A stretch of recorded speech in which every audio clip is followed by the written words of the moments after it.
गांव के बीचों बीच एक पुराना पीपल का पेड़ था, जिसके नीचे हर शाम बुजुर्ग बाबा बैठते थे। उनकी आंखों में सालों का अनुभव था और आवाज में ऐसा सुकून कि जो भी उनकी बातें सुनता उसे अपने सवालों के जवाब मिल जाते। हर दिन वहां कोई ना कोई अपनी उलझनें लेकर आता और बाबा जी अपनी कहानियों से उसे रास्ता दिखाते। उस दिन भी कुछ ऐसा ही हुआ। एक नौजवान लड़का आया, आंखों में बेचैनी थी, माथे पर शिकन, जैसे कई सवाल उसके दिल में घूम रहे हों। बाबा जी के पास बैठकर उसने धीरे से पूछा, बाबा, अगर इंसान अच्छे कर्म करे, किसी का बुरा ना चाहे, तो भी उसकी जिंदगी में इतनी परेशानियां क्यों आती हैं? क्यों हर अच्छे इंसान की परीक्षा ली जाती है? बाबा जी मुस्कुराए और पास रखी लकड़ी से जमीन पर कुछ लकीरें खींचने लगे। फिर बोले, बेटा, जब किसी मिट्टी के बर्तन को मजबूत बनाना होता है तो उसे तेज आग में पकाना पड़ता है। जब किसी तलवार को धारदार बनाना होता है तो उसे बार बार आग में डालकर ठोका जाता है। अगर यह न किया जाए तो मिट्टी का बर्तन थोड़ी सी चोट में टूट जाएगा और तलवार जंग खाकर कमजोर हो जाएगी। ठीक वैसे ही जब कोई इंसान अच्छे कर्म करता है तो उसकी परीक्षा ली जाती है ताकि वह और मजबूत बन सके और उसकी अच्छाई टिकाऊ हो, दिखावटी नहीं। लड़का अब भी संतुष्ट नहीं लग रहा था। लेकिन बाबा, कई बार अच्छे लोग इतनी मुश्किलों से गुजरते हैं कि उनकी हिम्मत टूटने लगती है। कभी कभी तो ऐसा लगता है कि अच्छे इंसान के लिए दुनिया में कोई जगह ही नहीं है। अगर अच्छे कर्मों का फल मिलना ही है तो फिर इतनी परीक्षाएं क्यों? बाबा जी ने एक कहानी सुनाई। एक समय की बात है, एक गांव में माधव नाम का किसान रहता था। वह बेहद ईमानदार और मेहनती था। हमेशा दूसरों की मदद करता, भूखों को खाना खिलाता और जरूरतमंदों की सेवा करता। लेकिन उसकी जिंदगी में हमेशा कोई ना कोई परेशानी बनी रहती। कभी उसकी फसल खराब हो जाती, कभी घर में कोई बीमार पड़ जाता, कभी धोखा खा जाता। लोग कहते, इतना अच्छा इंसान है फिर भी इसके साथ ऐसा क्यों होता है? एक दिन गांव में सूखा पड़ गया। पानी के बिना खेत सूख गए, जानवर मरने लगे और लोगों के पास खाने को कुछ नहीं बचा।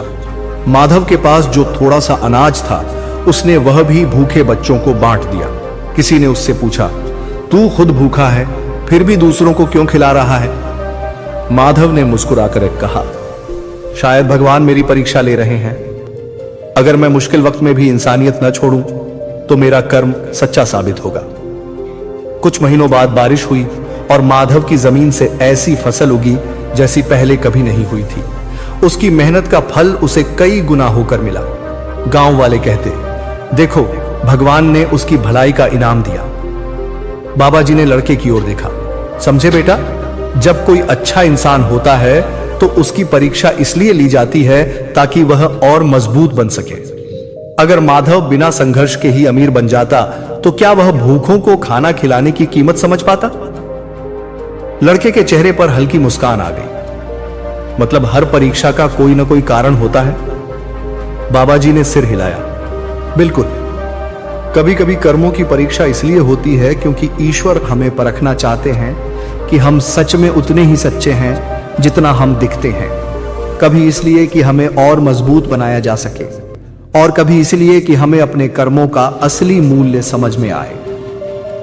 लड़का पूरी तरह आश्वस्त लग रहा था।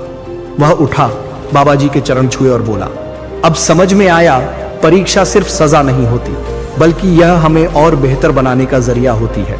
धन्यवाद बाबा जी। बाबा जी ने आशीर्वाद दिया, जाओ अपने कर्म करते रहो पर कभी भी हार मत मानो। लड़का अब अपने रास्ते पर चल पड़ा और पीपल के नीचे बैठे बाबा जी उसकी चमकती आंखों को देखकर मुस्कुरा दिए।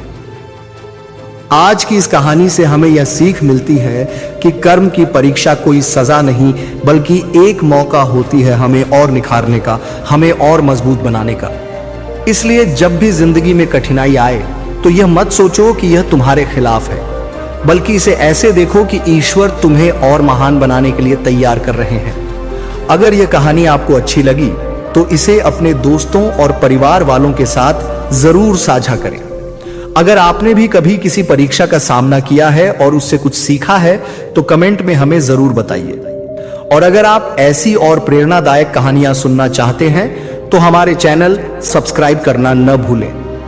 याद रखो, कठिनाइयां आती हैं पर वही इंसान सबसे बड़ा बनता है जो उनसे हार नहीं मानता।